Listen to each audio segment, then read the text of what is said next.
Rebirth of secret billionaire episode 6। दादाजी की बात सुनकर निहारिका गहरी सांस लेकर बोली, जी दादाजी, मैंने आपसे झूठ बोला था, लेकिन एक तरह से वो सच है कि मेरी माँ 5 साल पहले गुजर चुकी है और यह आदमी जो खुद को मेरा बाप बोल रहा है ये है मेरा बाप, लेकिन नाम का इसने मेरे माँ के जाते ही 2 दिन के अंदर इस औरत से शादी कर ली और इस औरत ने अपने भाई भाभी को भी हमारे घर लेकर आ गई और फिर इन सब ने मिलकर मेरे खिलाफ साजिश की। निहारिका की बात सुनकर सभी हैरान रह जाते हैं। राजीव जी जैसे ही कुछ बोलने को होते हैं निहारिका से तो उससे पहले दादाजी उन्हें हाथ दिखाकर बोले, मेरी बहू की बात अभी फिनिश नहीं हुई है तो बीच में कोई नहीं बोलेगा जब तक उसकी बात पूरी नहीं हो जाती। और दादाजी की आवाज सुनकर सब शांत हो जाते हैं। निहारिका आगे बोली, यह आदमी जो खुद को मेरा बाप बोलता है, इसने इस औरत की बात मानकर मुझे एक अमीर आदमी को बेच दिया था और उसे आदमी ने मुझे नीलाम किया जहां से आर्यन जी मुझे लेकर आए हैं। इतना बोलने के साथ ही उसकी आंखों में आंसू आ जाते हैं और उसकी बात सुनकर सभी शॉक हो जाते हैं, केवल रवि और उन 5 लोगों को छोड़कर। फिर सभी लोग दादाजी की तरफ देखते हैं जो किसी गहरी सोच में चले गए थे, जिसे देखकर रवि बोला, जी दादाजी, इस बार भाभी सच बोल रही है क्योंकि मैं भी भाई के साथ था उसे टाइम जब इन्हें नीलाम किया जा रहा था। रवि की बात सुनकर दादाजी निहारिका के परिवार को देखकर बोले, तुम लोगों ने ये सही नहीं किया पर तुम लोगों की सजा यही लड़की तय करेगी अब। इतना बोल वे कुर्सी से खड़े होकर अपने रूम की ओर चले जाते हैं चुपचाप। निहारिका अपना सिर ऊपर करके नम आंखों से दादाजी को जाती हुई देखती है। वो समझ गई थी कि दादाजी उसे से नाराज हुए, तभी इस बार उन्होंने उसे बहू ना बोलकर लड़की बोला। निहारिका ये सोच ही रही थी तभी राजीव जी निहारिका के सामने आकर हाथ जोड़कर खड़े हो जाते हैं, जिसे देख सभी उसके आगे हाथ जोड़ लेते हैं। लेकिन निहारिका उनको इग्नोर करके गार्ड अंकल को बोली, अंकल आप इन लोगों को वापस बाहर छोड़ आए, मुझे इन लोगों की शक्ल भी नहीं देखनी। निहारिका की बात सुनकर सभी हैरान हो जाते हैं और वह गार्ड अंकल राजीव जी और बाकी सभी को वापस चलने को बोलते हैं।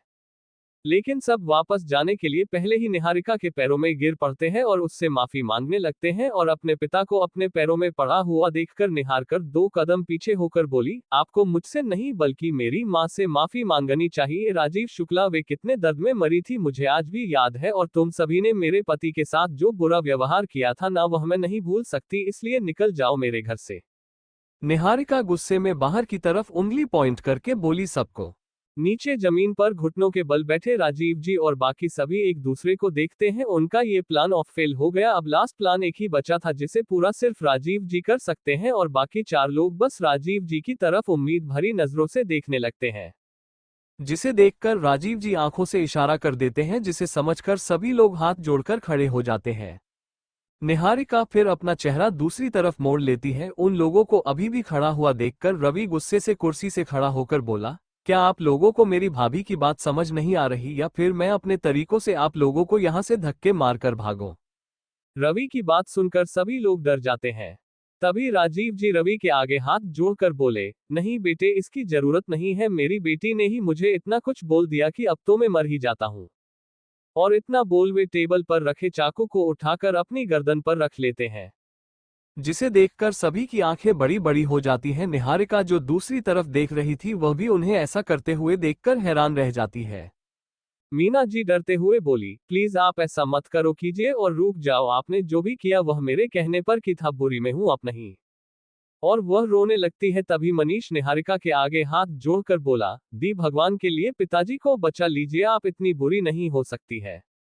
गीता बबीता हैरान हो चुकी थी और वह निहारिका को देखकर बोली, भाभी प्लीज रुक लीजिए, इन्हें ये कैसी भी हो आखिर आपके पिताजी हैं। निहारिका जो ये सब देख रही थी वह राजीव जी से गुस्से में बोली, अब ये सब क्या नाटक है आपका? निहारिका की गुस्से भरी बात सुनकर राजीव जी उसे नम आंखों से देखते हुए बोले, मुझे पता था बेटी कि तू यही बोलेगी कि यह भी मेरा नाटक है एक, लेकिन इस बार मैं सच में मरने वाला हूं क्योंकि अपनी बेटी के मन में खुद के लिए इतनी नफरत देखकर मैं वैसे भी जिंदा नहीं रह सकता, इससे अच्छा तो मैं मर ही जाऊं तो सही है। और इतना बोल वे अपने गर्दन पर उसे चाकू को रख देते हैं और हल्का उसे छुआ देते हैं, जिससे वहां से धीरे धीरे खून बहने लगता है, जिसे देखकर सभी की आंखें बड़ी बड़ी हो जाती हैं। मीना जी निहारिका के पैर पकड़कर बोली, भगवान के लिए मेरे पति को बचा ले, तू जो बोलेगी मैं वह सजा भुगतने के लिए को तैयार हूं, लेकिन इन्हें रोक ले बेटी, इन्हें रोक ले। और इतना बोल वे अपना सर जमीन पर रख लेती है। निहारिका और मीना जी और बाकी सब की बात सुनकर और राजीव जी के गर्दन से खून बहता हुआ देखकर निहारिका बोली, रुक जाओ डैडी। और निहारिका के मुंह से अपने लिए डैडी सब सुनकर राजीव जी जो उसे चाकू को और अपने अंदर घुसने ही वाले थे उनके हाथ से वो नीचे जमीन पर गिर पड़ता है और वह वही घुटनों के बल बैठकर रोने लगते हैं। जिसे देखकर मीना जी और मनीष कर उनके पास बैठकर उनकी गर्दन से खून रोकने लगते हैं। निहारिका गीता को देखकर बोली, गीता जो इनके लिए दवाई का बॉक्स ला। निहारिका फिर गार्ड अंकल वापस जाने को बोलती है जिसे सुनकर भी हाँ में सिर हिलाकर चले जाते हैं। और उनके जाते ही समझ जाते हैं राजीव जी और मीना जी की अब वे लोग इस घर में रुक गए यानी उनका ये लास्ट प्लान काम कर गया। गीता तब तक दवाई का बॉक्स लेकर आ जाती है। निहारिका उसे लेकर राजीव जी के पास आती है और उनके आगे अपने घुटनों के बल बैठकर बोली, अपनी गर्दन ऊपर कीजिए। जिसे सुनकर राजीव जी अपना सिर ऊपर करते हैं तो निहारिका उनकी चोट पर दवा लगाने लगती है। राजीव जी मुस्कुराकर उसे देख रहे थे। ये देखकर निहारिका बोली, मुझे पता है हर बार की तरह ये भी आपका प्लान ही होगा लेकिन याद रखना इस घर के लोगों में से अपने किसी को भी नुकसान पहुंचा तो उसे टाइम आप नहीं बल्कि मैं खुद आपको मार दूंगी जान से। निहारिका ने यह बात बहुत नॉर्मल होकर बोली थी लेकिन उसकी बात में जो धमकी थी उसे वे 5 लोग अच्छे से समझ रहे थे। राजीव जी और बाकी सभी हाँ में सिर हिला देते हैं कि भी ऐसा कुछ भी नहीं करेंगे। जिसे देखकर निहारिका खड़े होकर बोली, यही आप लोगों के लिए सही होगा। और फिर दवाई का बॉक्स वापस गीता को पकड़ाकर बोली, इन लोगों को नौकर वाले रूम में छोड़कर आ जाओ।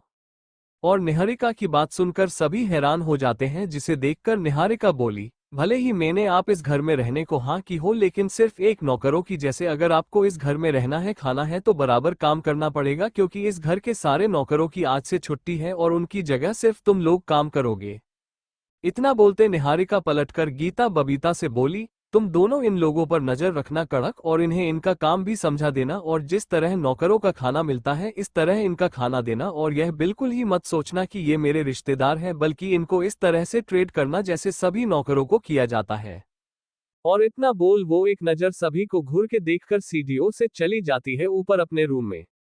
जिसे देखकर रवि भी अपने ऑफिस का बैग लेकर निकल जाता है उन लोगों को घूर के देखते हुए और फिर गीता बबीता उन 5 लोगों को अपने पीछे आने को बोलकर सीढ़ियों के नीचे बना एक छोटा सा रूम में उन लोगों को छोड़ देती है। जिसे देखकर भी सभी लोग अपना सिर पकड़ लेते हैं, इतने प्लान करने के बाद भी क्या मिला यह नौकर वाली लाइफ। लेकिन वे लोग तब भी खुश थे कि उन लोगों को किसी भी तरह इस घर में रुकने को तो मिल गया, अब नौकर से मालिक का सफर तो तय कर ही लेंगे। यही सोचकर भी सभी मुस्कुराने लगते हैं।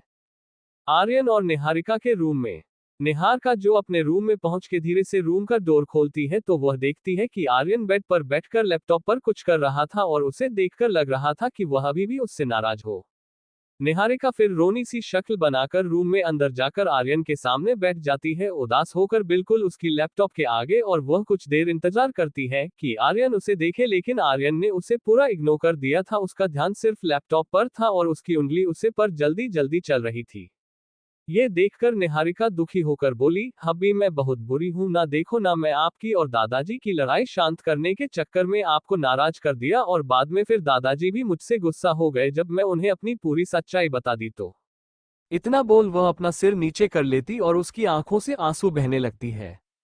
निहारिका की बात सुनकर आर्यन की उंगली कीबोर्ड पर वहीं पर रुक जाती है और वह अपना सिर ऊपर करके उसे रोते हुए देखकर बोला, इस बार तुमने सच में बहुत बड़ी गलती की थी निहारिका, अच्छे बनने के चक्कर में ये सब कर बैठी हो और मैंने कहा था ना तुम जितना अच्छी बनोगी उतना ही तुम्हारे साथ ऐसा होगा और दादाजी का मुझे पता है कि उन्हें झूठ बर्दाश्त नहीं है, इसलिए अब उनके दिल में तुम्हारे लिए जो पहले इज्जत थी वह शायद फिर कभी ना बने। आर्यन की बात सुनकर निहारिका उसे बड़ी आंखें करके देखने लगती है तो आर्यन हाँ में सिर हिलाकर बोला, दादाजी ने तुम में मेरी माँ को देखा था और मेरी माँ एक अच्छे से घर से थी लेकिन जब तुमने उन्हें अपने घर वालों और अपने बारे में बताया तो उनका दिल टूट गया। तुम्हारे साथ कितना भी बुरा हुआ हो लेकिन जब उन्हें पता चला हुआ कि तुम किसी गैर मर्द के पास थी जिसने तुम्हें नीलाम किया जिसकी वजह से तुम सबके आगे आ गई। और जैसे है कि दादाजी अब तुम्हें दुनिया के आगे अपनी बहू नहीं कह सकते इसलिए वो तुमसे नाराज हुई होंगे। आर्यन की बात सुनकर निहारिका और ज्यादा रोने लगती है। निहारिका को रोता हुआ देखकर आर्यन गहरी सांस लेकर अपना लैपटॉप उठाकर पहले साइड में रखता है और फिर निहारिका के पास आकर बैठ जाता है। आर्यन को अपने पास बैठा देखकर निहारिका अपना चेहरा दूसरी तरफ मुड़कर रोते हुए बोली, आप भी तो मुझसे नाराज हो, आप क्यों मेरे पास आए, मैं बुरी हूं ना तो अब आप भी मुझसे दूर रहिए। आर्यन निहारिका को ऐसा करता हुआ देखकर और उसकी बात सुनकर उसे कमर से पकड़कर अपनी गोद में बिठा लेता है, जिसे देखकर निहारिका हैरान रह जाती है। और वह जैसे ही उठने की कोशिश करती है तो आर्यन उसे कस के पकड़कर खुद से चिपकाकर उसके कंधे पर अपना सिर रखकर बोला, मैं आपसे नाराज नहीं हूं, चाहे आप जैसे भी हो, हाँ, लेकिन मैं उन लोगों को इस घर में आने के फैसले से सख्त नाराज हूं, दादाजी से और थोड़ा तुमसे भी, कि तुम्हारे साथ उन लोगों ने इतना कुछ कर दिया फिर भी तुमने उन लोगों को हमारे घर में आने दिया। आर्यन की बात सुनकर निहारिका आर्यन के हाथ पर अपने हाथ रख देती है, जिससे उसने उसे कमर से पकड़ा हुआ था, और फिर थोड़ा उदास होकर बोली, सॉरी हब्बी, मैं भी आपकी तरह उन लोगों को हमारे घर में लाने के खिलाफ थी, लेकिन आपको पता है ना कि मैं दादाजी के फैसले के खिलाफ नहीं जा सकती थी, और वैसे भी हमने उनसे झूठ तो बोला ही था ना कि अपनी शादी में फिर हम कितना और कितना झूठ बोलते, आखिर दादाजी से मुझसे नहीं हुआ तो मैंने उन्हें सब कुछ बता दिया। इतना बोल निहारिका अपने सिर नीचे कर लेती है, जिससे उसकी आंख से आंसू निकलकर आर्यन के हाथ पर गिरता है जाकर। आर्यन, जो निहारिका की बात को सुनकर किसी सोच में खोया था, वो जैसे ही निहारिका के आंसू का एहसास अपने हाथ पर करता है तो वह निहारिका को बेड पर बिठाकर फिर उसे अपनी तरफ मोड़कर उसकी आंखों में देखता है, तो उसकी आंखों में आंसू देख आर्यन एकदम से उसे अपने सीने से लगाकर उसके सिर पर हाथ फिरते हुए बोला, वाइफी तुम रो मत, अगर मेरे होते हुए तुम्हें इतना रोना पड़ रहा है तो इसका मतलब मेरा प्यार कमजोर है। आर्यन के एकदम इसे करने से निहारिका, जो हैरान थी, वह उसकी बात सुनकर अपना सिर ऊपर करके देखती है तो आर्यन के चेहरे पर उदास वाले भाव देखकर निहारिका आर्यन के सर के पीछे हाथ रख उसके होठों पर अपने होंठ रखकर किस करती हुई बोली, नहीं हब्बी, ऐसा मत बोलिए, आपके प्यार में तो बहुत हिम्मत है जो मुझे हर मुसीबत से बचाकर रखती है, चाहे पूरी दुनिया मेरे खिलाफ हो जाए तब भी मैं पूरी हिम्मत से उनके साथ लड़ सकती हूँ, और यह सब आपके प्यार का नतीजा है, चाहे फिर मुझे बेहोश करके मेरे पिताजी ने होटल रूम में छोड़ा हो या समीर ने मुझे नीलाम किया हो, वह आप ही हो जो मुझे हर मुसीबत से बचा ले जाते हो, और मुझे पता है ये लोग फिर से हमारे खिलाफ साजिश करने के लिए आए, लेकिन मैं उन्हें यहाँ पर रख पाई इसका सबसे बड़ा कारण आप ही हो, क्योंकि मुझे पूरा विश्वास है ये लोग मुझे थोड़ी भी चोट पहुँचाएंगे उससे पहले आप मुझे बचा लोगे। निहारिका आर्यन की आंखों में देखते हुए बोली। आर्यन, जो निहारिका के एकदम किस करने से हैरान था, वह उसकी बात सुनकर उसे अंदर से अच्छा लगता है, और वह निहारिका को खुद के करीब करके उसकी आंखों में देखते हुए बोला, तो विश्वास रखो अपने पति पर, उन लोगों ने इस घर में आकर सबसे बड़ी गलती करी है, क्योंकि अब उन्हें अपने हर एक किए की सजा मिलेगी, और रही दादाजी की नाराजगी की बात तो मैं उनसे बात कर लूंगा और उन्हें अच्छे से समझाऊंगा कि क्या बात है। आर्यन की बात सुनकर निहारिका को आर्यन पर इतना प्यार आता है कि वो खुद को उसे किस करने से रोक नहीं पाती और अपनी मर्जी से खुद उसकी होठ पर अपनी होठ रख उसे किस करने लगती है। आर्यन निहारिका के फिर से ऐसा करने से हैरान रह जाता है, लेकिन वो इस बार निहारिका को खुद से दूर नहीं होने देता, बल्कि उसे खुद से चिपकाकर उसके किस में उसका साथ देने लगता है, और दोनों करीबन 15 मिनट किस करते हैं एक दूसरे को, और फिर निहारिका सांस लेने में प्रॉब्लम होने लगती है तो आर्यन उसे छोड़ देता है। निहारिका अपने सीने पर हाथ रख लंबी लंबी सांसें लेने लगती है, जिसे देखकर आर्यन उसकी सर के बालों में हाथ फिरते हुए बोला, अच्छा, क्या तुमने उन लोगों को इस घर में रहने की आज्ञा दे दी है? आर्यन की बात सुनकर निहारिका उदास होकर अपना सिर नीचे कर लेती और फिर आर्यन को वो सब बताने लगती है जो राजीव जी ने उसके आगे किया था कि वो उन लोगों को इस घर में रुकने दे, वरना वो खुद खत्म कर लेंगे। निहारिका की बात सुनकर आर्यन थोड़ी देर सोचकर बोला, मुझे लगा ही था कि वह ऐसा कुछ करेंगे तुम्हें अपनी जाल में फंसाने के लिए, क्योंकि तुम हमेशा जल्दी इमोशनल हो जाती हो, और तुमने वही किया जो उनका प्लान था। आर्यन की बात सुनकर निहारिका उसकी आंखों में देखते हुए बोली, हाँ आपने सही बोला, पर मैं क्या करती, बाप है वह मेरा, कैसा भी हो मैं उनके गले से खून कैसे बहता हुआ देख पाती, मुझे पता है वो गलत है, लेकिन जैसा भी हो मेरा बाप है, एक वही तो बचा है मेरा परिवार में, बाकी माँ दादाजी सब चले गए, और मुझे उम्मीद है कि कभी तो वे उन लोगों का असली चेहरा देखेंगे जो उन्हें इस रास्ते पर ले जा रहे हैं, जहां उन्होंने अपनी बेटी को भी नहीं छोड़ा। कभी कभी तो मुझे शक होता है कि वो इंसान सच में मेरा पिता है भी या नहीं। इतना बोल निहारिका की आंखों से आंसू बहने लगते हैं, जिन्हें देखकर आर्य उसकी आंखों से आंसू साफ करते हुए बोला, अच्छा तुम रो मत, मैं तुमसे वादा करता हूँ कि बहुत ही जल्दी उनके आगे तुम्हारी सौतेली माँ और उसके परिवार का सच आएगा, और उसे समय वे तुमसे नजर नहीं मिला पाएंगे, यह वादा है तुम्हारे पति का। आर्यन की बात सुनकर निहारिका उसकी आंखों में देखते हुए बोली, सच में ऐसा होगा ना, क्योंकि मैं उन्हें खोना नहीं चाहती, बनना मुझे पता है कि किसी दिन मेरी सौतेली माँ और उसका परिवार अपने लालच के चक्कर में उन्हें भी चोट पहुंचा सकता है या उन्हें मार भी सकता है। वे लोग सिर्फ अभी इसलिए उनका इस्तेमाल कर रहे हैं क्योंकि उन्हें पता है कि उनके द्वारा ही वह लोग मुझ तक पहुंच सकते हैं, और मुझ तक आने का मतलब है क्यों लोगों को पैसा मिलेगा जितना उन्हें चाहिए। निहारिका की बात सुनकर आर्यन ना में सिर हिला देता है और फिर कुछ सोचकर बोला, लेकिन अब ऐसा नहीं होगा, देखना कैसे ये लोग एक दूसरे से लड़की एक दूसरे के खिलाफ जाएंगे और फिर दादाजी इन लोगों को जेल भेजेंगे, वह भी बिना हमें कुछ कहने पर। बस अभी थोड़ा इन्हें लालच देना पड़ेगा। आर्यन थोड़ा सोचकर बोला। तभी निहारिका आर्यन के सीने से लगकर बोली, लेकिन मुझे डर भी बहुत लग रहा है कि यह लोग हमारे घर में किसी को नुकसान न पहुंचा दे, और अगर ऐसा होगा तो मैं खुद को शायद कभी माफ ना कर पाऊं। निहारिका की बात सुनकर आर्यन उसे खुद से चिपका कर बोला, ऐसा कुछ भी नहीं होगा, मेरे होते हुए वो किसी को नुकसान नहीं पहुंचा सकते। हाँ, लेकिन अब उनके साथ जो होगा ना वह शायद अच्छा नहीं होगा, और मैं तुम्हें भी समझाना चाहता हूं कि कुछ भी हो जाए तुम उन लोगों से दूर रहना, उन सभी को मैं अपने तरीके से हैंडल करूंगा। निहारिका आर्यन की बात सुनकर बस हाँ में सिर हिला देती है। दूसरी तरफ रवि का ऑफिस। रवि अपने केबिन में अपनी कुर्सी पर बैठा हुआ था और वह लैपटॉप पर काम करते हुए अपने फोन में देख रहा था, जिसमें रूपाली के साथ वीडियो कॉलिंग चल रही थी, जो बेड पर पड़ी थी अपने घर पर और उसकी नींद पूरी होने का नाम भी नहीं ले रही थी।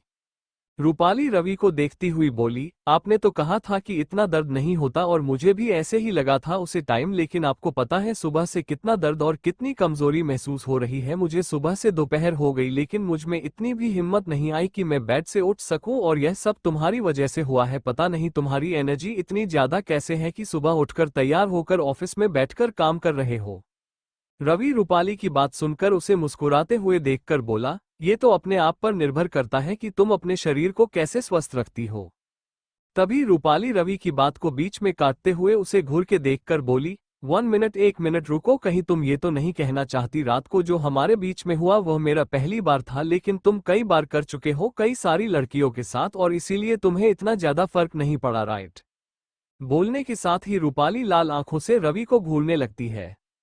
रवि रूपाली की बात सुनकर और उसे खुद को इस तरह घूरता हुआ देखकर जल्दी से ना में सिर हिलाने लगता है।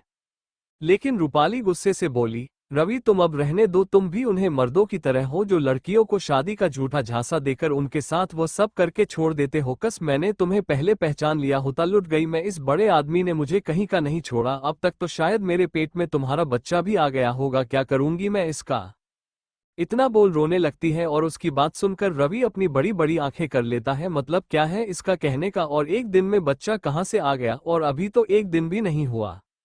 लेकिन रूपाली को रोता हुआ देखकर रवि अपना सिर पकड़कर बोला, चुप हो जा मेरी माँ, पहले मेरी बात तो सुन ले कि मैं कहना क्या चाहता हूँ। रवि की बात सुनकर रूपाली रोते हुए बोली, लो अब तो तुम मुझे डांटने भी लगे। सच कहते हैं लोग, आदमी का मतलब जो लड़की में खत्म हो जाता है तो वो उसे इग्नोर करना शुरू कर देता है, उसे चढ़ने लगता है उसकी हर एक बात से।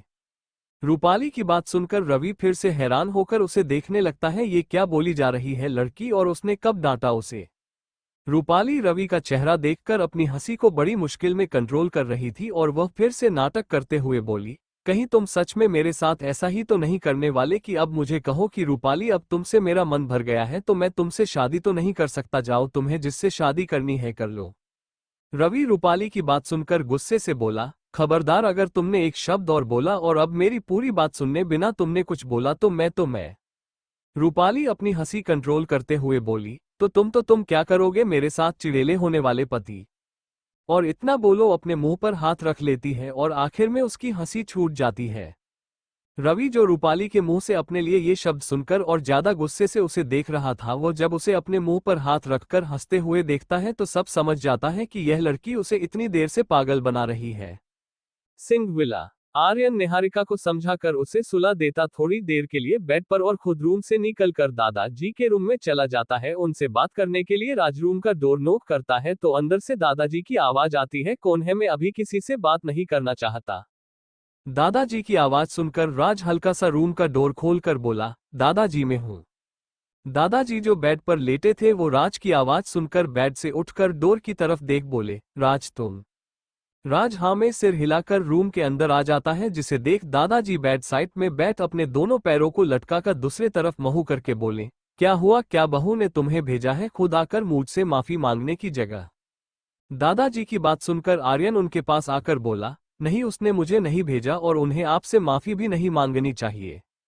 राज की बात सुनकर दादाजी उसे एक नजर गुस्से से देखकर दूसरे तरफ देखकर बोले, अच्छा तो वो झूठ बोले और मुझसे माफी भी नहीं मांगे।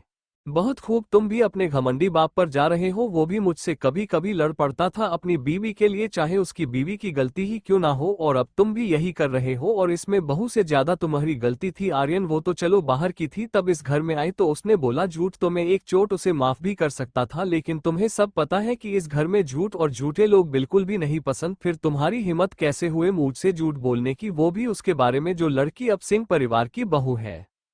दादाजी की बात सुनकर आर्यन अपना सिर ऊपर करके गहरी सांस लेकर बोला, हाँ दादाजी, मुझसे गलती हुई है, पर मैंने ऐसा क्यों किया, क्या आप ये जानना नहीं चाहते? और क्या आप ये जानना नहीं चाहेंगे कि आखिर क्यों मैंने निहारिका जी को ही इस घर में लेकर आया, वो भी उन्हें नीलामी में खदेड़ के? और क्यों मैं उसके साथ हूँ, और क्यों मैं उससे ये सवाल नहीं करता क्या वो किसी और मर्द के साथ रात बिता कर नहीं आई, जब उसके लालची बाप ने उसे उस किसी और को बेच दिया था? राज की बात सुनकर दादाजी गुस्से से उसे देखकर बोले, खबरदार, तूने मेरी बहू से ऐसा कुछ पूछा भी, तेरे पैरों को तोड़कर तुझे घर से बाहर फेंक दूंगा हमेशा के लिए। अरे तू होता कौन है उससे इस तरह के सवाल करने वाला, जब मैंने अपनी बहू से कोई सवाल नहीं किया, और मुझे विश्वास है मेरी बहू पर भले ही उसने एक झूठ मुझसे बोला हो, लेकिन तब भी मैं उसके ऊपर उंगली नहीं उठा सकता और ना किसी को उठाने दूंगा, समझे तुम?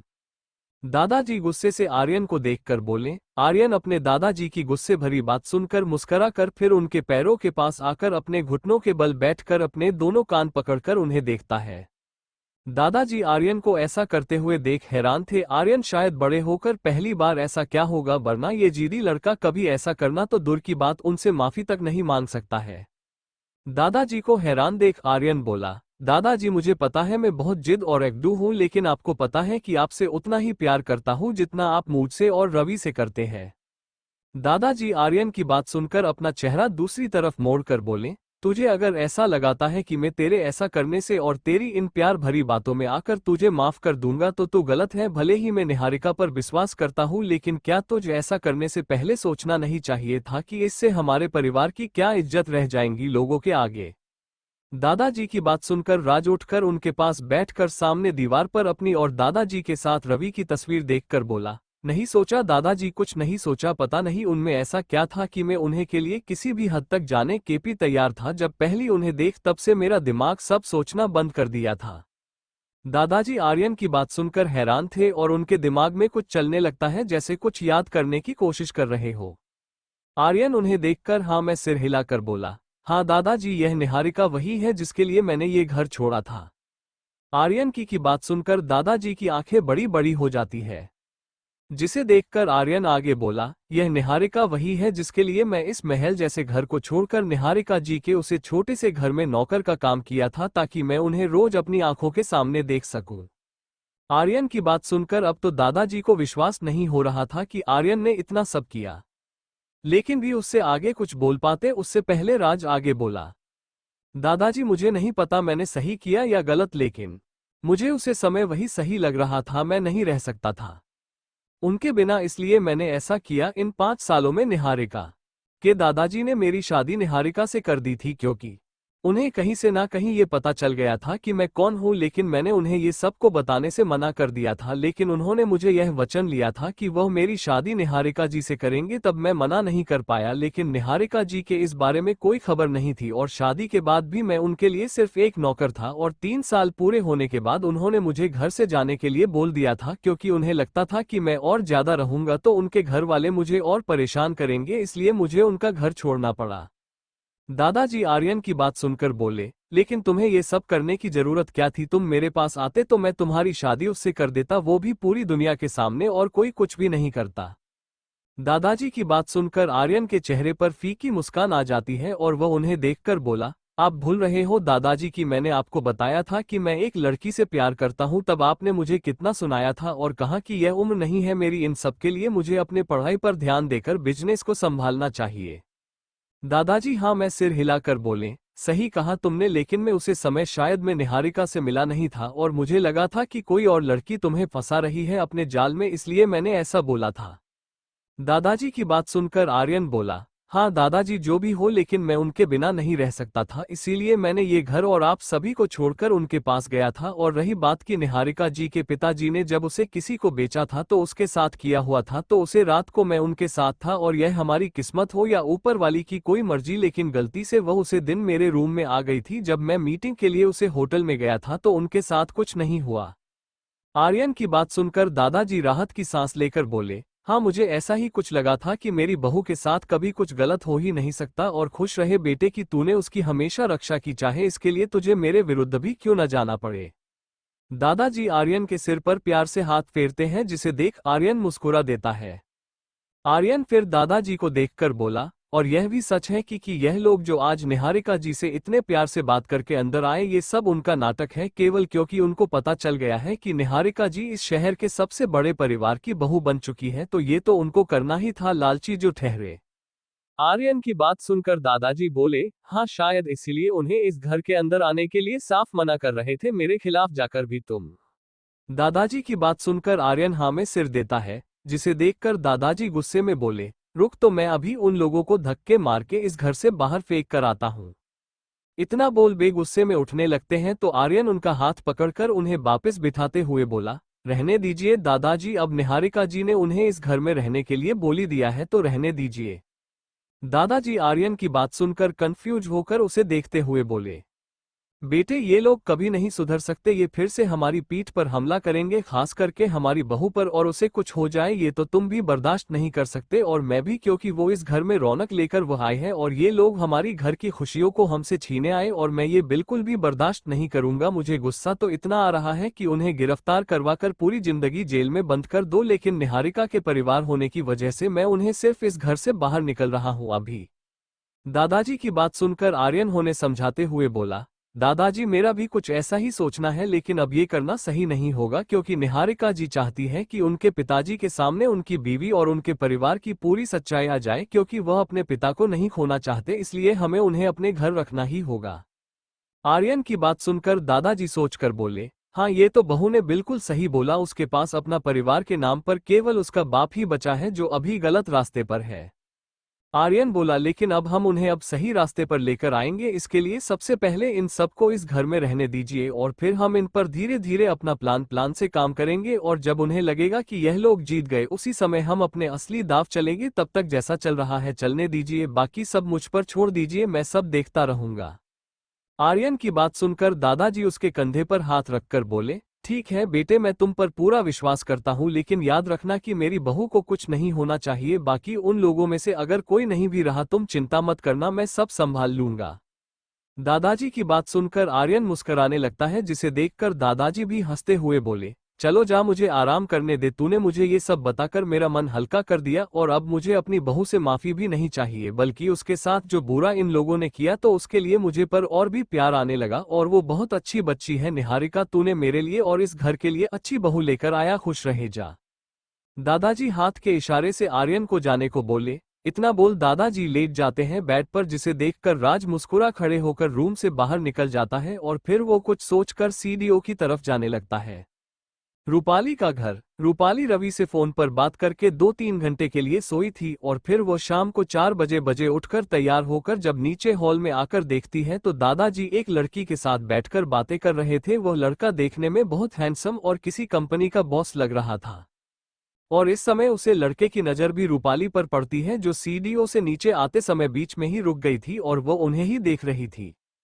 दादाजी जब उसे लड़के को सीडीओ की तरफ देखता हुआ देखते हैं तो वह भी अपना सर मोड़कर पीछे देखते हैं तो रूपाली को खड़ा हुआ देखकर सीडीओ पर बोले, अरे बेटा रूपाली तो उठ गई और तुम वहां क्यों खड़ी हो, मेरे पास आओ, मैं तुम्हें इनसे मिलवाता हूं। दादाजी की आवाज सुनकर रूपाली, जो उसे लड़के को देखे जा रही थी, वो हाँ में सिर हिलाकर दादाजी के पास आकर सोफे पर बैठ जाती है। दादाजी रूपाली के सिर पर हाथ फिरते हुए उसे लड़के से बोले, देखो अर्जुन, यह मेरी पोती रूपाली है, मैंने बहुत प्यार से इसे पाला है, लेकिन ऐसा नहीं कि यह बिगड़ गई हो, ये बिल्कुल भी बिगड़ी हुई बच्ची नहीं है, बल्कि बड़ों का आदर करती है और घर का सारा काम कर देती है और पढ़ाई लिखाई में भी इसने अमेरिका के टॉप बिजनेस कॉलेज से की है। दादाजी की बात सुनकर वो लड़का अर्जुन रूपाली की तरफ हाथ बढ़ाते हुए बोला, बहुत खूब, सच में आपने बहुत टैलेंट है, मुझे आपसे मिलकर खुशी हुई रूपाली जी। अर्जुन की बात सुनकर और उसे अपनी तरफ हाथ बढ़ाते हुए देखकर रूपाली अपने दोनों हाथ जोड़कर नमस्ते करती है, जिसे देख दादाजी हंसते हुए बोले, देखा बेटे, मेरी बेटी ना उन लोगों से जाना बातें और उनसे मिलती जुलती नहीं है जिन्हें यह अच्छे से जानती नहीं है। दादाजी की बात सुनकर अर्जुन अपना हाथ पीछे करते हुए अपने दोनों हाथ जोड़कर रूपाली को नमस्ते करता है। दादाजी फिर रूपाली को देखकर बोले, बेटी, यह अर्जुन कपूर है, कपूर परिवार का इकलौता वारिस। इसके पिताजी मेरे बहुत अच्छे दोस्त रहे हैं और कहे तो एक तरह से उन्होंने मेरे साथ बहुत काम किया है। अब उनका पूरा बिजनेस अर्जुन ही संभाल रहा है। दादाजी की बात सुनकर रूपाली बस हल्का सा मुस्कुराकर अर्जुन को देखती है, जिसे देखकर अर्जुन भी मुस्कुराने लगता है। तभी दादाजी रूपाली से बोले, रूपाली, मुझे ये लड़का तुम्हारे लिए बहुत पसंद है। मैंने इसके पिताजी से बात कर लिए और उन्होंने तुम्हारी तस्वीर देखकर ही तुम्हें पसंद कर लिया और उनके कहने पर ही अर्जुन तुमसे मिलने आया है। तो तुम लोग हमारे गार्डन में जाकर अकेले में कुछ बातें कर लो और फिर हमें बताना कि तुम लोगों को एक दूसरे को पसंद हो कि नहीं। दादाजी की बात सुनकर रूपाली की आंखें बड़ी बड़ी हो जाती है। तभी दादाजी उसके सिर पर हाथ फिरते हुए बोले, मुझे पता है बेटी कि तुम्हें ये सब नहीं पसंद, लेकिन तुम अर्जुन से बात करो, तुम्हें अर्जुन बहुत पसंद आएगा। बहुत अच्छा और सुलझा हुआ लड़का है, और हाँ, कोई बदतमीजी मत करना इसके साथ। दादाजी की बात सुनकर रूपाली अर्जुन को देखकर हाँ में सिर हिला देती है और फिर दोनों खड़े होकर घर से बाहर गार्डन में बात करने चले जाते हैं। और उन्हें जाते हुए देखकर दादाजी बोले, मुझे पूरा विश्वास है रूपाली कि तुम्हें अर्जुन बहुत पसंद आएगा और फिर मैं जल्दी तुम लोगों की शादी कर तुम्हारी जिम्मेदारी से मुक्त हो जाऊंगा, जो और तुम्हारे माता पिता यानी मेरे बेटे बहू बहुत भी खुश होंगे कि मैंने ऐसा लड़का उनकी बेटी के लिए चुना है जो हमेशा उनकी बेटी को खुश रखेगा और प्यार भी करेगा। इतना बोल दादाजी अपने आंखों में आए आंसू को साफ करके सामने टेबल पर रखी न्यूज़पेपर को उठाकर उसे पढ़ने लगते हैं मुस्कुराते हुए। आखिर उन्हें सिंह परिवार के बेटे से लाख गुना अच्छा लड़का मिल गया अपनी पोती रूपाली के लिए, और वह इतनी धूमधाम से उनकी शादी करेंगे कि सिंह परिवार को एहसास होगा कि उन्होंने मुझसे पंगा लेकर अच्छा नहीं किया। और यही सोच दादाजी के चेहरे पर गुस्से वाले भाव आ जाते हैं। दूसरी तरफ सिंह विला आर्यन दादाजी से बात करके सीढ़ियों से नीचे आ रहा था, तभी वह देखता है कि मनीष गीता बबीता के पास सोफे पर बैठकर हंसते हुए उनसे बातें कर रहा था, जिसे देखकर उसका चेहरा गुस्से से लाल हो जाता है। वह इस लड़के को अपनी बहनों की करीब भी नहीं आने देगा। और यही सोचकर आर्यन सीढ़ियों से उतरते हुए पहले गीता बबीता को देखकर बोला, तुम लोगों को कितनी बार मना किया, मैंने किसी भी पर आए लड़के से बात नहीं करनी है, चाहे फिर वो घर का नौकर क्यों ना हो। आर्यन के गुस्से भरी बात सुनकर और उसे आता हुआ देखकर गीता बबीता और मनीष तीनों सोफे से खड़े हो जाते हैं। गीता बबीता डर से अपना सिर नीचे कर लेती है, लेकिन मनीष अपने चेहरे पर टेढ़ी मुस्कान लाकर आर्यन को देखे जा रहा था, जिससे आर्यन का गुस्सा और बढ़ रहा था। आर्यन उन तीनों के सामने खड़ा होकर गीता बबीता को देखकर बोला, तुम लोगों को मेरी आवाज सुनाई नहीं दी या मुझे इग्नोर कर रही हो? कुछ कहा है मैंने तुम लोगों से? आर्यन की गुस्से भरी बात सुनकर गीता बबीता अपना सिर ऊपर करके उसे देखते हुए पहले गीता बोली, सॉरी भाई, वह मैंने पहले इन्हें घर का काम ही बता रही थी, लेकिन फिर उनकी बातें इतनी पसंद आए कि हम दोनों यहाँ पर बैठकर उनसे बातें करने लगे। इतना बोल गीता डर से फिर से अपना सिर नीचे कर लेती है, और जिसे सुनकर आर्यन कुछ बोल पाता उससे पहले बबीता भी अपना सिर ऊपर करके बोली, हाँ भाई बिल्कुल, बाकी लोगों को काम बताने के बाद हम मनीष जी को काम समझा ही रहे थे तो हम फिर बातें करने लगे, इसके लिए हम आपसे माफी मांगते हैं। और इतना बोल वे अपना से नीचे कर लेती है। तभी मनीष बोल पड़ा, क्या जीजू आप इन दोनों को क्यों डांट रहे हो? ये तो बहुत प्यारी लड़की है, सच में बहुत अच्छी बातें करती है, मेरा तो मन नहीं हो रहा था काम करने का इनके साथ बात करके। और मनीष की बात सुनकर गीता बबीता के चेहरे पर मुस्कान आ जाती है और वो मुस्कुराकर एक नज़र मनीष को देखती है, फिर वापस अपना से नीचे कर लेती है, क्योंकि उनको एहसास हो गया था कि आर्यन इस समय बहुत गुस्से में उन्हें ही देख रहा है। आर्यन पहले मनीष को ही उसकी बात का जवाब देते हुए बोला, मैं तुम्हारा कोई जीजा नहीं हूँ, सुन लो, और ना तुम्हारी बहन निहारिका है, और दूसरी बात, मेरी बहनों से दूर रहना बनना 2 मिनट नहीं लगेंगे मुझे तुम्हें इस दुनिया से गायब करने में, समझे तुम? आर्यन गुस्से से मनीष को देखते हुए बोलता है, लेकिन मनीष तब भी उसे टेढ़ी मुस्कान करके देखे जा रहा था, जिसकी उसे मजा आ रहा है आर्यन को इस हालत में देखकर।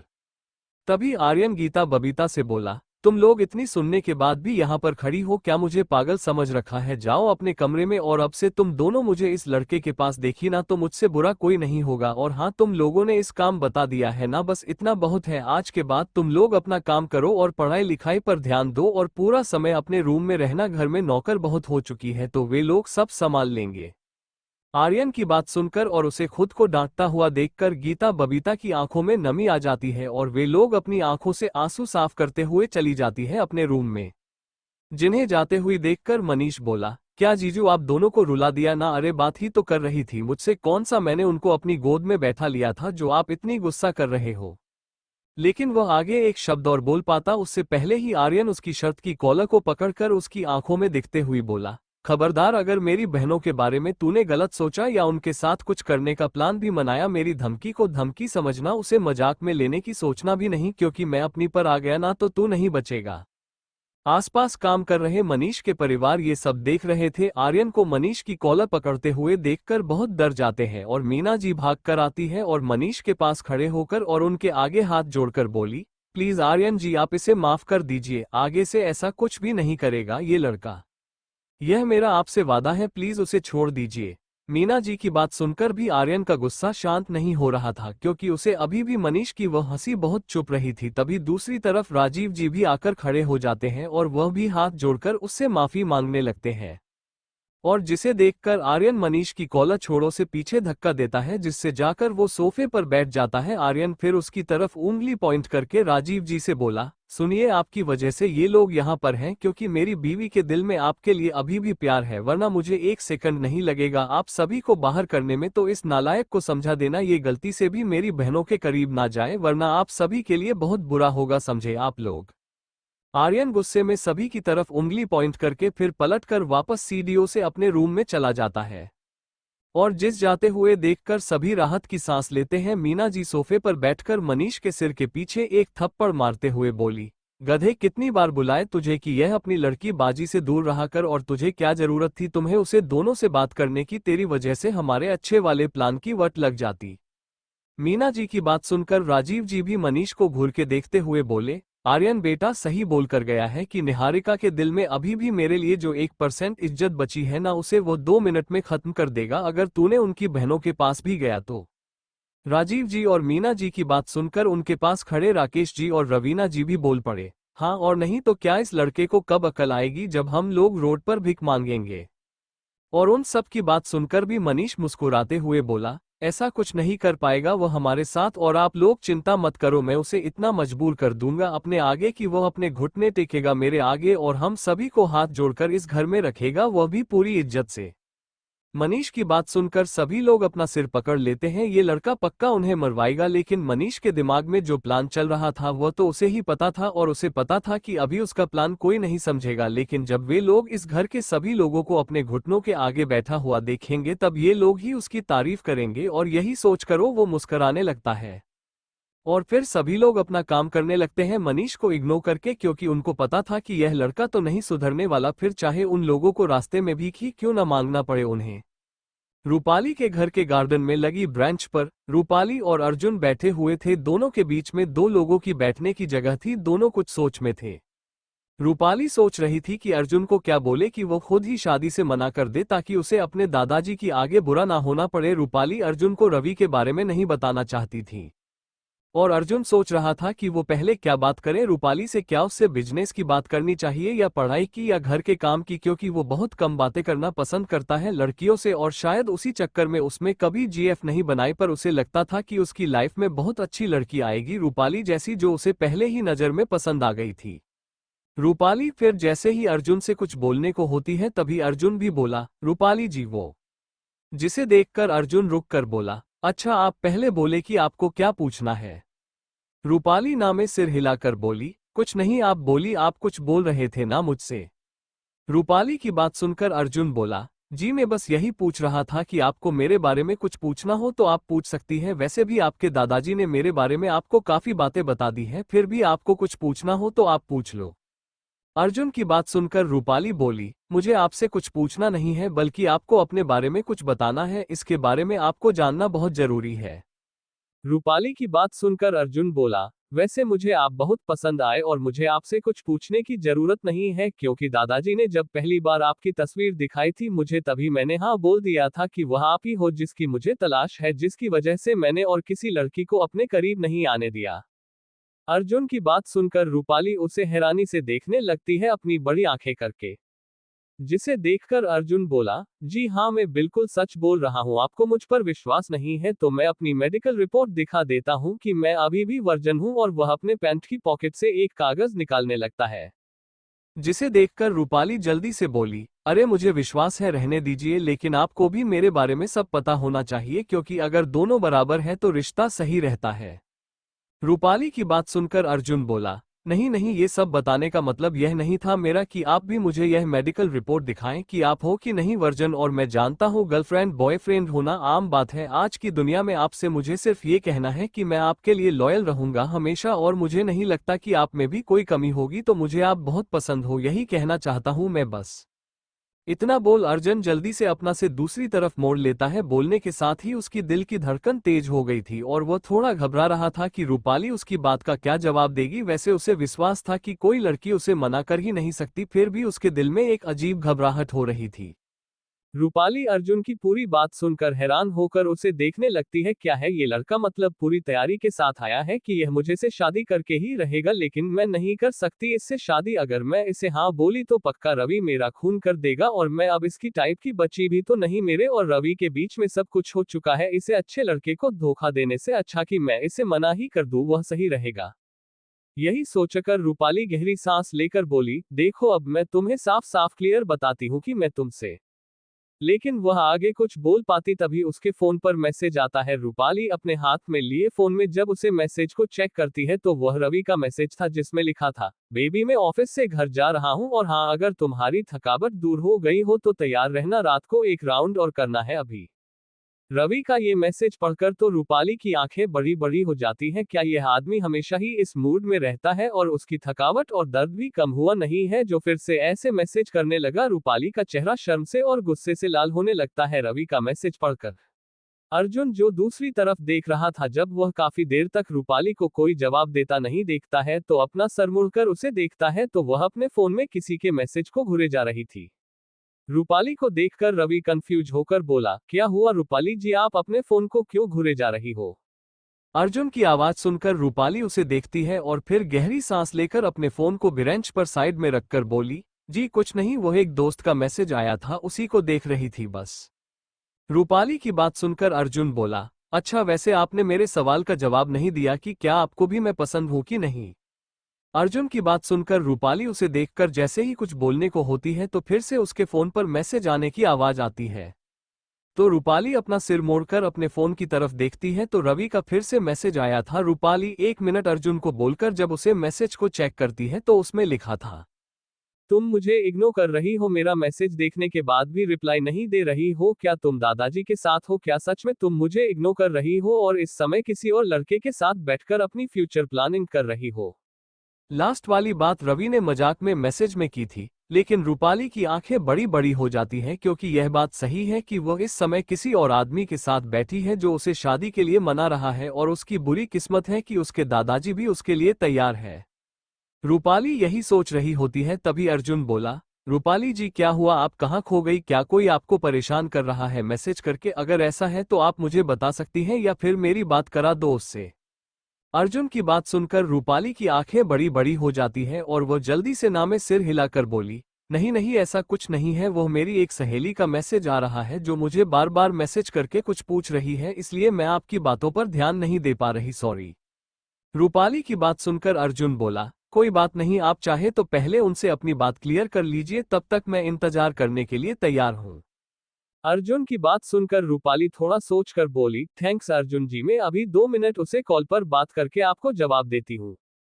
जिसे सुनकर अर्जुन हाँ में सिर हिला देता है। ये देखकर रूपाली अपना फोन लेकर थोड़ा दूर जाकर रवि का नंबर डायल कर देती है। रवि इस समय अपनी कार में सिंह विला जा रहा था और वह अपने फोन पर रूपाली का मैसेज आता हुआ देखकर मुस्कुराने लगता है। रवि फिर कॉल रिसीव करता है तो दूसरी तरफ से रूपाली की थोड़ी गुस्से भरी आवाज आती है, क्या है यार, तुम क्यों मुझे मैसेज करके परेशान कर रहे हो? मैं बिजी हूँ, अभी दादाजी और कुछ मेहमान आए तो उनके साथ बैठी हूँ, इसलिए तुम्हारे मैसेज का जवाब नहीं दे पा रही हूँ, और तुम्हें कॉल करने के लिए मैं वॉशरूम का बोलकर आए तो मेरे पास ज्यादा टाइम नहीं है, प्लीज अब मैसेज मत करना। और हाँ सुनो, खबरदार जो आज रात उल्टा सीधा कुछ भी किया मेरे साथ, तुम्हें पता है ना मैं कितनी दर्द में हूँ। रूपाली को पहली बार इस तरह बात करते हुए देखकर रवि को बड़ा अजीब लगता है और वह थोड़ा दुखी होकर बोला, सॉरी, मैं तो बस तुम्हारा मूड सही करने के लिए मैसेज कर रहा था, मुझे नहीं पता था कि तुम मेरे मैसेज को देख इतनी ज्यादा चिढ़ और गुस्से में आ जाओगी। रवि की बात सुनकर रूपाली गहरी सांस लेकर बोली, देखो रवि, हर समय मजाक का नहीं होता, मैं अभी बहुत परेशान हूं तो प्लीज मुझे समझने की कोशिश करो, और जब मेरा मूड सही हो जाएगा तो मैं मैसेज करूंगी, और मेरी बात को दिल से मत लगाना, और हाँ अब मैसेज भी मत करना 1 घंटे। इतना बोल रूपाली बिना रवि की कोई बात सुन कॉल काट देती है। और रूपाली के ऐसा करने से रवि अपनी कार में बैठे अपने फोन को देखकर बोला, मेरी क्या गलती थी, यह बात तुम आराम से भी बोल सकती थी। इतना बोल वो दुखी होकर अपना से नीचे कर लेता है। कार ड्राइव कर रहे घर के पुराने नौकर जब रवि को ऐसा दुखी होकर अपना सिर नीचे करे हुए देखती हैं तो वह समझ जाती हैं कि किसी ने उनके रवि बाबा को दुखी किया है। और वो अपना फोन निकालकर उससे धीरे से एक मैसेज कर देते हैं किसी को और फिर कुछ सोचकर अपनी कार ड्राइव करने पर ध्यान देने लगते हैं। और इधर रवि से बात करने के बाद रूपाली गहरी सांस लेकर अपने फोन को पैंट की पॉकेट में रखकर पलटकर अर्जुन को देखती है तो वह कॉल पर किसी से बात कर रहा था। ये देखकर जाकर वो बेंच पर बैठ जाती है और उसे अर्जुन के फ्री होने का इंतजार करने लगती है। और उसने सोच लिया था कि अर्जुन को साफ साफ मना कर देगी। वह नहीं चाहती कि यह मैटर आगे और बढ़े जिससे अर्जुन और रवि दोनों दुखी हो। उसकी वजह से ऐसा करके शायद उसके दादाजी उससे नाराज हो, लेकिन वह उन्हें एक दिन में मना ही लेगी। और रूपाली यह सोच ही रही होती है तभी अर्जुन कॉल पर बात करते हुए रूपाली के पास आकर खड़ा होकर बोला, सॉरी रूपाली जी, मुझे अर्जेंटली जाना पड़ेगा, कुछ इमरजेंसी आई है। मैं आपसे वादा करता हूं कि फिर से हमारी मीटिंग होगी और हम आगे की बात की हम अपनी शादी कब करेंगे और घर वालों को भी कब बताएंगे। वैसे मेरी तरफ से बात पक्की है कि मैं आपसे 100% शादी कर रहा हूं और आपको भी देखकर लग रहा है कि आप भी तैयार हो, लेकिन फिर भी हम एक बार क्लियर कर लेंगे साथ में बैठकर, तो प्लीज बुरा मत मानिए, अभी मुझे जाना होगा, बाय। रूपाली अर्जुन की बात सुनकर हैरान थी। यह लड़के ने उसके बिना बोले कैसे बोल दिया कि वह तैयार है शादी के लिए। उसने तो अभी कुछ बोला भी नहीं है और वह जैसे ही कुछ बोलने को होती है उससे पहले ही अर्जुन अपनी हाथ की घड़ी में टाइम देखकर रूपाली को एक मुस्कान देकर पलटकर चला जाता है मेन डोर की तरफ, और जहां से वो अपनी कार में बैठकर निकल जाता है उनके घर से।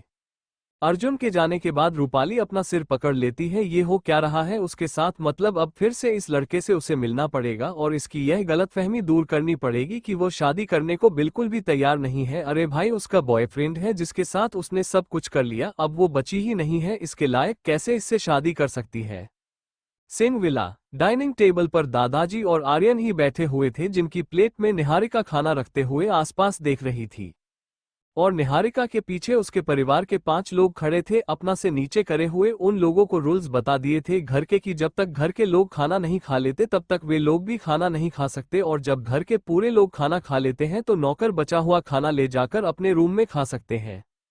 मीना जी और रवीना जी तो बुरा सा मुंह बना रही थी खाना को देखकर, क्योंकि उनकी कमर टूट गई इतना सारा खाना बनाने में और अब उन्हीं को ही खाना नहीं मिल रहा है। वे लोग बस देख सकते हैं और इनका बचा हुआ खाना उन लोगों को खाना है। ये क्या बात है, सच में नौकरों की लाइफ बहुत खराब होती है। इस समय उन्हें एहसास हो रहा था कि जब आर्यन उनके जहां नौकरों का काम करता था तब उसे कैसा लगता था। वह भी रात का बचा हुआ खाना खाता था जब घर के सभी लोग खा लेते थे।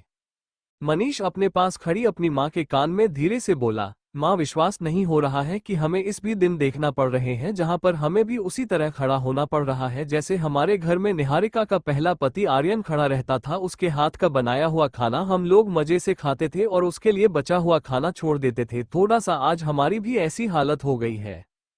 मनीष की बात सुनकर मीना जी गहरी सांस लेकर बोली, हाँ बेटे, लेकिन हम कर भी क्या सकते हैं, कुछ पाने के लिए कुछ तो खोना पड़ता है ना। आज परेशानी सह लेंगे तो आगे जाकर हम इस घर पर राज करेंगे, तब तक तो झेलना ही पड़ेगा इन लोगों को हमें। अपनी माँ की बात सुनकर मनीष हाँ बोलता है और फिर सभी लोग टेबल की तरफ देख रहे थे। यहाँ पर निहारिका आर्यन और दादाजी को खाना प्लेट में देने के बाद आसपास देखकर फिर एक रूम की तरफ देखने लगती है। निहारिका दादाजी और आर्यन को देख बोली, ये गीता बबीता आज अपने रूम से बाहर क्यों नहीं आ रही। मैं देख रही हूँ कि जब से मैं सो के उठी हूँ तब से मैं इन लोगों को एक बार भी नहीं देखा। ऐसा भी क्या कर रही है ये लोग रूम में, और डिनर करने के लिए तो आना चाहिए था ना इन लोगों को। निहारिका की बात सुनकर दादाजी जी कंफ्यूज होकर बोले, हाँ मुझे भी यह बहुत अजीब लगा। ये पहली बार हुआ है हमारे घर में कि गीता बबीता हमारे पास नहीं है डिनर करते समय। अच्छा तुम एक काम करो बहू, किसी नौकर को भेजो जो उन लोगों को बुला कर लेकर आए। दादाजी की बात सुनकर निहारिका हाँ में सिर हिलाकर मनीष को देखकर जैसे ही उसे बोलने वाली होती है कि वह गीता बबीता के रूम में जाकर उन्हें बुलाकर लाए, उससे पहले ही आर्यन की आवाज आती है उसके कानों में थोड़ी गुस्से वाली, तुम्हें घर में केवल वही आदमी मिला गीता बबीता की रूम में भेजने के लिए, और मैंने ही मना किया था उनको कि वे लोग अब घर में रूम से बाहर नहीं आएंगे तो नहीं आएंगे, और हाँ अगर उनको खाना के लिए बुलाना है तो खुद जाओ, या सबका खाना होने के बाद उनके लिए 2 प्लेट में खाना पहुंचा देना अपने हाथों से। और मुझे नहीं पसंद कि उनके रूम में कोई और जाए घर का नौकर। आर्यन मनीष को गुस्से से देखते हुए बोला, जिसे देखकर मनीष अपने हाथों की मुट्ठी कस लेता है। उसके पास खड़े राजीव जी और मीना जी उसे अपना सिर नीचे करने के लिए बोलते हैं। धीरे से तो मजबूरी में अपना सिर नीचे कर लेता है, लेकिन उसे इस आदमी पर बहुत गुस्सा आ रहा था जो उसके पीछे हाथ धोकर पड़ गया है, जैसे कि वह उनकी बहनों को खा जाएगा। दादाजी और निहारिका हैरान थे आर्यन की यह बात सुनकर। दादाजी तो आर्यन को कंफ्यूज होकर देखते हैं, लेकिन निहारिका आर्यन की नजरों का पीछा करते हुए मनीष को देखती है, जैसे वह गुस्से से घुरे जा रहा था और उसे थोड़ा अजीब लगता है, जिसे देखकर वह बोली, आर्यन जी आपने ऐसा क्यों किया? क्या आप भी दोनों हमारे घर में ही नहीं घूम सकती? यह तो गलत बात है ना, आपने ऐसा क्यों किया? किसी को रूम में बंद नहीं किया जाता।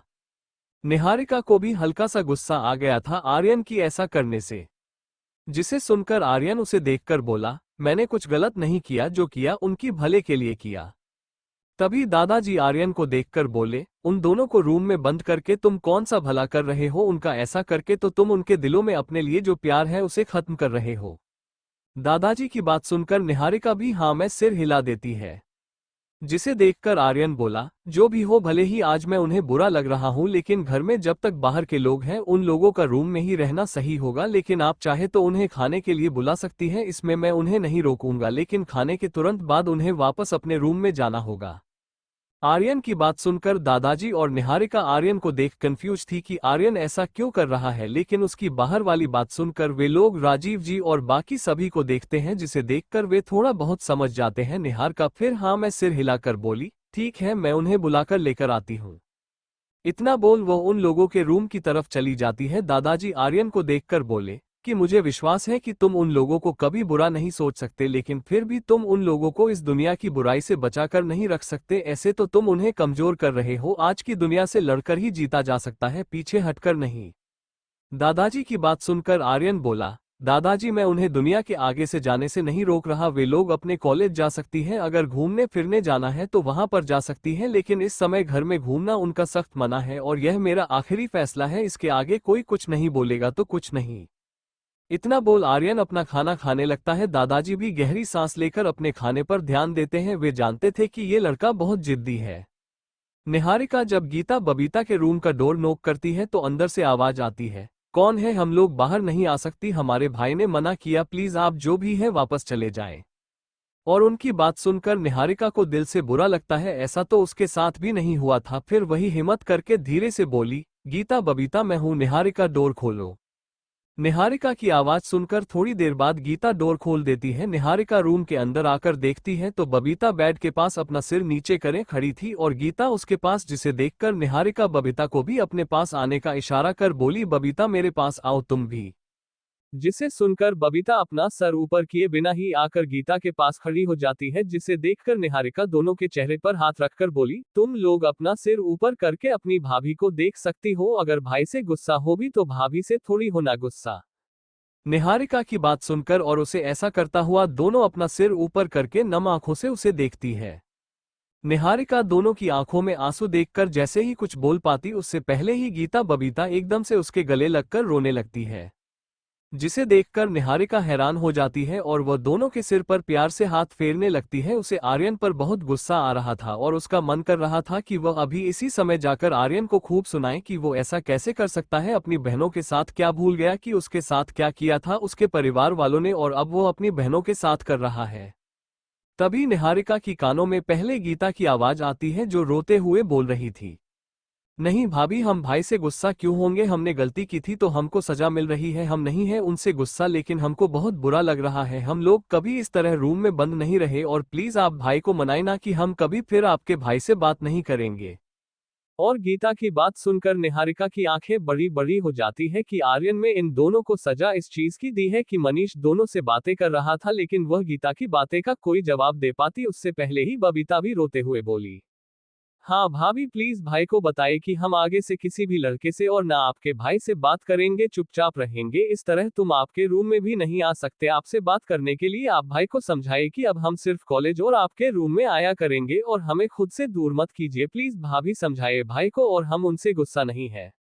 दोनों रोए जा रही थी। निहारिका उन दोनों की बात सुनकर और दोनों को इस तरह रोते हुए देखकर उसे समझ में आ गया था कि आर्यन ने दोनों मासूम लड़कियों के साथ ऐसा क्यों किया। अब उसे ही कुछ करना होगा, और यही सोचकर निहारिका गीता बबीता के सिर पर हाथ फिरते हुए ही बोली, अच्छा ठीक है, मैं तुम्हारे भाई से बात करके उन्हें समझा दूंगी, वह आगे से तुमसे ऐसा नहीं बोलेंगे, लेकिन तुम लोग पहले रोना बंद करो, तुम्हारी भाभी जिंदा है, तब तक तुम्हारे साथ कुछ बुरा नहीं होगा। निहारिका की बात सुनकर दोनों उससे अलग होकर उसे देखने लगती है नम आंखों से, तो निहारिका दोनों की आंखों से आंसू साफ करके बोली, अच्छा ठीक है, अब चलो सबके साथ डिनर करो और मैं तुम्हारे भाई से अकेले में बात कर लूंगी। कल से तुम अपने कॉलेज और अपने रूम और मुझसे मिलने आ सकती हो बिना किसी रोक के। अब अपने चेहरे पर मुस्कान दिखाओ मुझे जल्दी से, क्योंकि तुम दोनों बिल्कुल भी अच्छी नहीं लगती रोते हुए। निहारिका बुरा सा मुंह बनाकर बोली, और निहारिका की बात सुनकर और उसे इस तरह से मुंह बनाते हुए देखकर दोनों मुस्कुराने लगती है। और फिर निहारिका दोनों के साथ रूम से निकलकर डाइनिंग टेबल की तरफ आने लगती है, और उसी समय उसके फोन पर एक मैसेज आता है, और जब वो उस मैसेज को देखती है तो उसकी आंखें शौक से बड़ी बड़ी हो जाती है। गीता बबीता अपना सिर नीचे करके डाइनिंग टेबल के पास आकर खड़ी हो जाती है, जिन्हें देखकर दादाजी बोले, तुम दोनों खड़ी क्यों हो बच्चियां, बैठो खाना खाओ। दादाजी की आवाज सुनकर गीता बबीता अपना सिर ऊपर करके आर्यन को देखती है जो अपना खाना खा रहा था, और फिर अपना सर वापस नीचे कर लेती है। दादाजी की गीता बबीता को ऐसा करता हुआ देखकर बोले, तुम लोग इसकी चिंता मत करो, ये कुछ नहीं बोलेगा, मैं हूं ना, बैठ जाओ खाना खाओ साथ में हमारे। दादाजी की बात सुनकर भी गीता बबीता की हिम्मत नहीं हो रही थी कि वो कुर्सियों पर बैठ सके। तभी उनके पीछे निहारिका आते हुए बोली, तुम लोग ऐसे क्यों खड़ी हो गई, बैठो ना। अपनी भाभी की बात सुनकर गीता बबीता उन्हें देखती है और फिर आर्यन को और फिर से अपना सिर नीचे कर लेती है।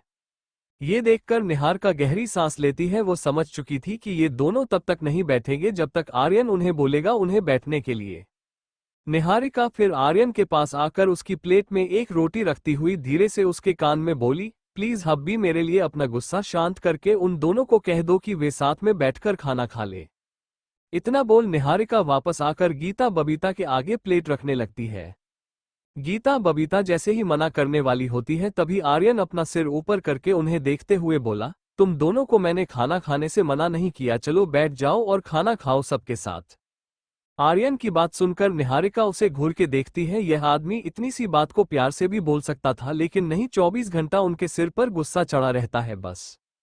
निहारिका ये सोचती हुए आर्यन को देख रही थी, तभी आर्यन भी अपना सिर ऊपर करके उसे देखता है और फिर गीता बबीता से बोला, अब क्या चाहती हो कि मैं तुम दोनों के पैर छूकर माफी मांगो, तब दोनों बेथोई। आर्यन की बात सुनकर गीता बबीता जल्दी से नामे सिर हिलाकर बोली, नहीं नहीं भाई, इसकी जरूरत नहीं है, और वे जल्दी से कुर्सी पर बैठ जाती है, जिसे देखकर निहारिका आर्यन को एक मुस्कान पास कर देती है, लेकिन आर्यन अपना सिर नीचे करके अपना खाना खाने लगता है। निहारिका फिर गीता बबीता के लिए भी खाना रखने लगती है उनकी प्लेट में।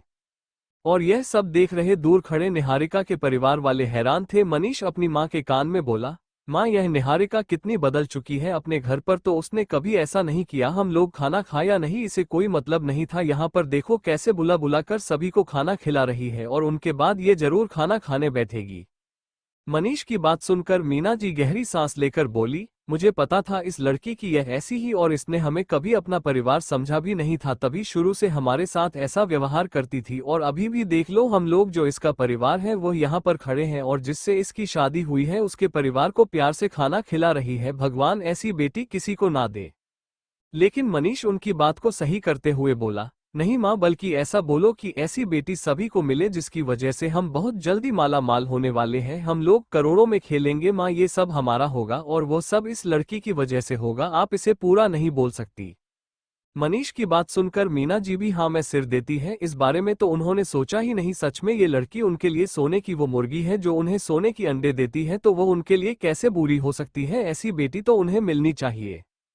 और यही सोचकर वह भी मुस्कुराने लगती है। निहारिका गीता बबीता की प्लेट में खाना परोसने के बाद एक और खाली कुर्सी के आगे टेबल पर प्लेट रखकर उसमें खाना रखने लगती है, जिसे देखकर दादाजी कंफ्यूज होकर बोले, बहू ये किसके लिए तुम खाना परोस रही हो, क्योंकि तुम तो हमेशा आर्यन के बाद ही उसकी कुर्सी पर बैठकर खाना खाती हो ना। दादाजी की बात सुनकर निहारिका उसे प्लेट में खाना परोसती हुई बोली, दादाजी वो रवि आ रहा है तो उसी के लिए परोस रही हूँ। निहारिका की बात सुनकर सभी कंफ्यूज हो जाते हैं और वे लोग कुछ बोल पाते उससे पहले ही घर के बाहर कार रुकने की आवाज आती है, जिसे सुनकर सब समझ जाते हैं कि रवि आ चुका है। लेकिन भी लोग ये सोचकर कंफ्यूज थे कि निहारिका को कैसे पता चला कि रवि आने वाला है। सभी को कंफ्यूज देखकर निहारिका मुस्कुरा कर बोली, आप लोगों क्या लगा मेरे पास मेरे देवर की पल पल की खबर रहती है कि वह कब क्या कर रहे हैं, और अब देखना अपना उदास सा चेहरा लेकर घर में अंदर आएंगे। निहारिका की बात सुनकर सभी कंफ्यूज रह जाते हैं। आर्यन भी इस बार अपना सिर ऊपर करके निहारिका को कंफ्यूज होकर देखकर बोला, क्यों, उसे क्या हुआ, वह क्यों उदास होकर आएगा।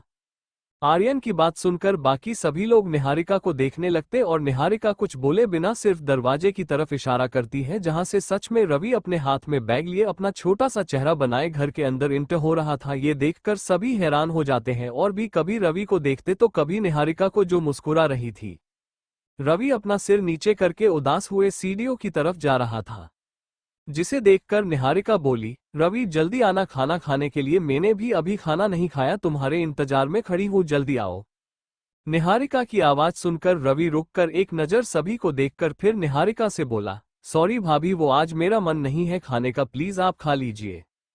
रवि की बात सुनकर सभी हैरान रह जाते हैं और रवि जैसी ही सीढ़ियों से ऊपर जाने लगता है तभी निहारिका बोली, रवि मैं तुमसे पूछ नहीं रही हूँ कि तुम खाना खाओगे कि नहीं, चुपचाप 5 मिनट के अंदर वापस आओ, और ये तुम्हारी भाभी का ऑर्डर है। निहारिका की बात सुनकर रवि रुककर पलटकर उन्हें देखकर बुरा सा मुंह बनाकर बोला, लेकिन भाभी सच में मेरा मन नहीं है। लेकिन निहारिका को खुद को घूरता हुआ देखकर रवि गहरी सांस लेकर बोला, ठीक है भाभी, मैं अभी आया, आप 2 मिनट इंतजार करो बस, या चाहे तो आप खाना खा सकती हो। इतना बोल वो सीढ़ियों से अपने रूम में चला जाता है। इतनी देर से देख रहे आर्यन और दादाजी गीता बबीता रवि को और उसकी पूरी बात सुनकर निहारिका को देखते हैं तो दादाजी बोले, बहू आज कुछ तो हुआ है इसके साथ, बनना इतना खुश रहने वाला लड़का उदास नहीं रहता ऐसा। दादाजी की बात सुनकर गीता बबीता के साथ आर्यन भी हाँ में सिर हिला देता है। लेकिन तभी निहारिका बोली, कोई बात नहीं, मैं उससे बात कर लूंगी, आप लोग खाना खा लीजिए और अगर कोई बात होनी जरूरी तो मैं आप लोगों को जरूर बता दूंगी। निहारिका की बात सुनकर सभी हाँ में सिर हिला देते हैं और फिर आर्यन और जो दादाजी अपना खाना खाने के बाद अपने अपने रूम में चले जाते हैं। और तब तक गीता बबीता का भी खाना हो जाता है जब रवि आता है। और जैसे ही गीता बबीता खाना खाकर जाने लगती है तभी निहारिका बोली, तुम दोनों मेरी बात याद रखना, मत ज्यादा मत सोचना, आराम से सो जाना, मैं तुम्हारे भाई से बात कर लूंगी। निहारिका की बात सुनकर गीता बबीता मुस्कुराकर उसे देखकर हाँ में सिर हिलाकर चली जाती है अपने रूम में। निहारिका फिर रवि को देखती है जो चुपचाप अपना खाना खा रहा था। ये देखकर निहारिका उसके पास आकर उसके प्लेट में रोटी रखती हुई बोली, रवि क्या हुआ, क्या तुम अपनी भाभी को भी नहीं बताओगे। निहारिका की बात सुनकर रवि अपना सिर ऊपर करके उसे देखता है तो निहारिका उसके सिर के बालों में हाथ फिरती हुई बोली, तुम्हारा चेहरा और आंखें साफ साफ बता रही है रवि कि तुम में और उसमें कुछ लड़ाई या गलतफहमी हुई है। निहारिका की बात सुनकर रवि कुछ बोलता नहीं है, बस की आंखों में नमी आ जाती है और अपना सिर नीचे कर लेता है।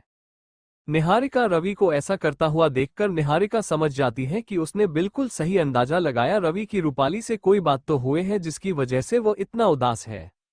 निहारिका फिर रवि के पास ही कुर्सी पर बैठकर बोली, देखो रवि, मुझे नहीं पता कि तुम दोनों में क्या बात हुई है, लेकिन जो भी गलतफहमियों से जल्दी दूर कर लो और उससे बात करना ताकि सब सही हो जाएगा, उसकी किसी बात का बुरा मानकर बैठे मत रहना। निहारिका की बात सुनकर रवि बोला, पर भाभी उसने मना किया है कॉल करने के लिए और उसने मुझसे कहा है कि मैं उसे कॉल ना किया करो, वो परेशान हो जाती है मेरी मैसेज करने से, तो मैं कैसे उससे बात करूं। रवि की बात सुनकर निहारिका हैरान रह जाती है, उसे विश्वास नहीं होता कि रूपाली ने रवि से ऐसा बोला कि वह रवि की मैसेज से परेशान हो जाती है, बल्कि दो प्यार करने वाले तो इंतजार करते हैं कि कब उनका प्रेमियों उसे मैसेज करे। निहारिका फिर भी कुछ सोचकर बोली, कोई बात नहीं, जरूर उसका मूड खराब होगा, तुम आराम से खाना खा और अब उसे कॉल मत करना, वो करेगी तुम्हें कॉल तो उसे तुम्हारी याद आएगी। होता है कभी कभी ऐसा कि हम जिसे ज्यादा बात करते हैं तो उसे ऐसा लगता है कि हम उसे ज्यादा परेशान कर रहे हैं। कभी कभी किसी को ज्यादा प्यार करना भी सही नहीं होता रवि, हमें जताना पड़ता है कि उसकी लाइफ में हम कितनी इंपॉर्टेंट है, वरना वो हमारा वैल्यू करना भूल जाते हैं। निहारिका राजीव जी को देखते हुए बोली, जिसे सुनकर राजीव जी अपना सिर नीचे कर लेते हैं उदास होकर। निहारिका की बात सुनकर रवि मुस्कुरा कर बोला, ठीक है भाभी, मैं ऐसा ही करूंगा, और वो चुपचाप खाना खाने लगता है, जिसे देखकर निहारिका मुस्कुरा कर खाना खाने लगती है। और रवि फिर खाना खाने के बाद अपने रूम में चला जाता है। निहारिका खाना खाने के बाद सामने खड़े लोगों को देखकर बोली, अब तुम लोग भी खाना खा लो, चाहे तो यहीं बैठकर खा लो, चाहे तो अपने रूम में लेकर चले जाना। इतना बोल वो जाने को होती है, लेकिन तभी उसे कुछ याद आता है, जिसे याद करो पलटकर मनीष को गुस्से से देखते हुए बोली, तुम्हारी हिम्मत कैसे हुई यहाँ पर ये सब करने की। और निहारिका को एकदम ऐसे बात करते हुए देखकर सभी लोग हैरान रह जाते हैं। मनीष कंफ्यूज होकर बोला, मैंने क्या किया दीदी। निहारिका मनीष को गुस्से से देखते हुए बोली, मैं तुम्हारी दीदी नहीं हूं और गीता बबीता से दूर रहना, तेरे किए की सजा उन्हें मिल रही है। अगर मुझे सच में पता चला ना कुछ भी, तुम मुझसे बुरा कोई नहीं होगा। मनीष याद रखना, इस बार पहले मैं कुछ नहीं करती थी क्योंकि मेरे लिए तुम लोग कोई मायने नहीं रखते थे, लेकिन अब ये लोग और पूरा परिवार मुझे बहुत मायने रखता है और मैं तुम लोगों की वजह से उन्हें बिल्कुल भी परेशानियां दुखी नहीं देखना चाहूंगी। सॉरी, यह मेरी आखिरी चेतावनी है तुम सभी को। इतना बोल निहारिका सीढ़ियों से चली जाती है अपने रूम में और निहारिका की बात सुनकर सभी हैरान रह जाते हैं। Thank you for listening. मुझे उम्मीद है आपको स्टोरी पसंद आई होगी। अगर आपको पसंद आए है तो प्लीज लाइक और कमेंट करना ना भूलें और मोर स्टोरीज के लिए सब्सक्राइब करें। मिलते हैं नेक्स्ट वीडियो में।